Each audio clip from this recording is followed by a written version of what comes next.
I will say, Robert, that I think it's important to note that my experience of the world. So there are these stories. Let me say this first. Like there are these stories and there are these moments in my life, and I think many people of color's life that they're just things that happen that people don't have to consider.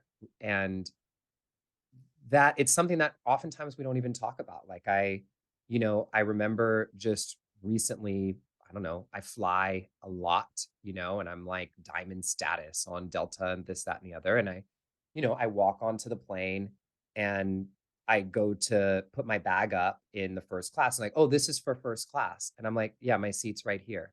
Like, what are you talking about? And so all these little moments that happen that people don't recognize, you have to just overcome. Like you have to just go, okay, let me take a deep breath.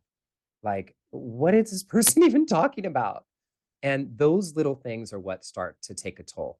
Yeah. And I think the and of this that is really important for me to say is my experience. I can only speak from my personal experience as Justin, is in traveling all over the world, all over the United States, is that most people, from my experience, are really kind Hmm.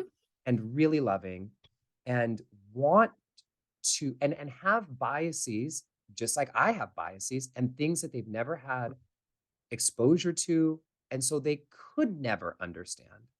And a lot of these people I find will want to do better, will want to shift their vocabulary, will be open to changing how they speak or things that they say that are problematic, but they cannot be. What we know from the science of transformation is we cannot approach people with all this shame and blame and guilt and finger pointing. No one changes that way.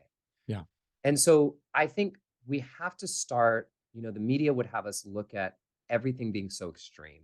We have like the ultra woke mob, we have the super conservative, crazy extreme, and that's not most people. But I think we default those categories to most people.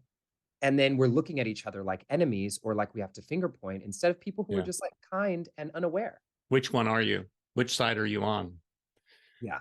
And I agree with you 100%. And I just made a note of what time we were in the recording because I want to go back to that because you're talking about exactly what the ally ring movement is all about, is all those people in between those two extremes who are good people and kind people and would never think that way, or maybe they have some conditioning to think that way, but they want to change and they want to get better and they want to do more and they want to be part of the solution, and yet they're silent. Like those two extremes you were talking about are so freaking loud, right? Yeah. Like it's crazy and it's exhausting.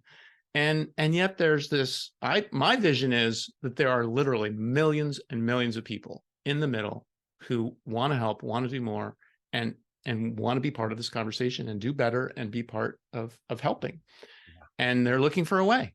And what we're trying to create here is a way. And anyway, it was a beautiful articulation of that. That's why I'm so passionate about Ally Ring and why I've been so supportive from the beginning, because I think that we can expect people to be doing the most and expect people to put their whole life into it and expect people to whatever it is.